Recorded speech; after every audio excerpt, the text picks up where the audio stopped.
ময়না পালতো, ময়না তোতা পাখি যেটা কথা বলে পালতো। একদিন সকালে বাহির হইতেছে, ময়না বড় দামি হয়, অনেক দামি পাখি। তো বাহির হইতেছে, তো ময়না জিজ্ঞাসা করতেছে মালিক কোথায় যাবে? শিকার খেলতে যাব, শিকার জঙ্গলে। আমার ভাইদের সাথে দেখা হলে আমার একটা সালাম দিও। তো যখন জঙ্গলে ঢুকছে, তো যে দেখতেছে কতগুলা ময়না ডালে বসা আছে।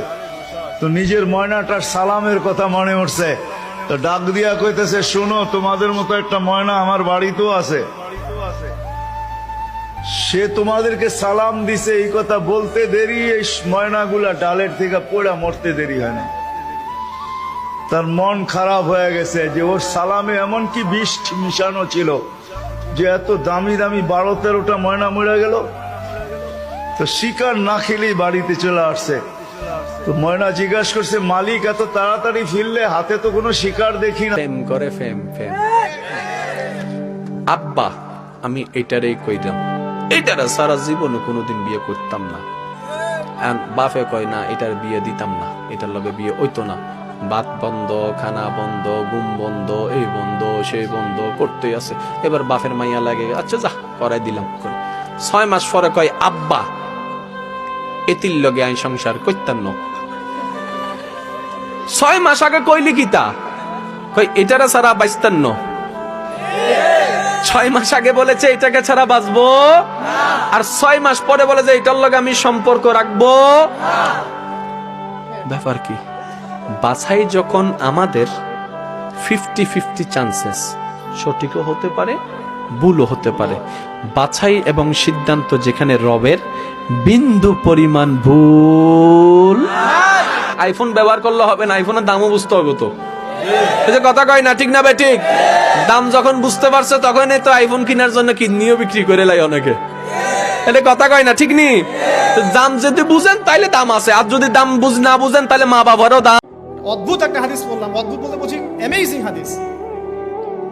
যে একজন সাহাবী বলছেন, সালমান রাদিয়াল্লাহু আনহু, তিনি বলছেন যে যখন মুমিনের উপর বিপদ আপদ বালা মুসিবত আসে, তখন মুমিনের এই বিপদ আপদ বালা মুসিবত রোগ শোকের বদৌলতে আল্লাহ পাক তার গুনাহগুলোকে মাফ করে দেন এবং তার মর্যাদাকে বাড়িয়ে দেন, এবং সে আল্লাহর দিকে ফিরে আসার অনুশোচনা করার সুযোগ পায়। আর যখন কাফের মুশরিক বা ফাসেক মানুষকে এইসব রোগ ব্যাধি বিপদ আপদ বালা মুসিবত ঘিরে ধরে, তার দৃষ্টান্ত সেই উটের ন্যায় যে উটটাকে তার মালিক বেঁধে রেখেছে, এরপর ছেড়ে দিয়েছে। তুমি এখনো নামাজ পড়ো না, এখনো তুমি মসজিদে ঢুকতে পারো নাই। তুমি কি দেখো না মসজিদগুলি বন্ধ হয়ে গেছে? তুমি ইচ্ছা করলে আর মসজিদে ঢুকতে পারবা না, তুমি ইচ্ছা করলে আবার মসজিদে ঢুকতে পারবা না। দেখো না অনেক মসজিদ বন্ধ হয়ে গেছে। মসজিদে তুমি যদি ঢুকতে না পারো, তুমি কি দেখো না আজকে যারা মারা যায় তাদের মৃত্যুর পর তাদের কাছে কেউ যায় না। তাদের মৃত্যুর পর তাদের কোনো সিস্টেম ওয়েতে তাকে দাফন করা হয় না, তাকে উচ্ছিষ্ট একটা জিনিসের মতো মাটির সাথে দাফন করে দেওয়া হয়। এ মানুষগুলি কাছে যায় না, টেনে টেনে দড়ি ধরে টেনে দিয়ে তাকে গর্তের মধ্যে ফেলে দেয়, তার কাছে যায় না। তুমি কি দেখো না? তুমি কি দেখো না আমার মাবুদ আমাদের প্রতি রাগ করে আছে? আমাদের মাবুদ আমাদের প্রতি রাগ করে আছে। আমাদের মাবুদকে আমাদেরকে সন্তুষ্ট করতে হবে, সন্তুষ্ট করতে হবে। যিনি গজব দিয়েছেন উনি আমাদেরকে বাঁচাবেন। আমরা আমাদের মাবুদকে রাজি করতে হবে। আমরা তওবার মাধ্যমে আল্লাহকে রাজি করতে আর চেষ্টা হব। গোটা পৃথিবীর মুসলমান, আর সময় নাই, আর সময় নাই। আপনি এখন বাংলাদেশের রাস্তাঘাটে হাঁটেন, এমন পরিবেশ যেন আল্লাহ না করে, জোরে বলেন আল্লাহুম্মা আমিন। এমন পরিবেশ যেন আল্লাহ না করে বাংলাদেশের মানুষ ঘর থেকে বের হবে না। যখন ঘর থেকে কেউ বের হবে তার লাশটা বের হবে, কেউ জানাজাও দিবে না।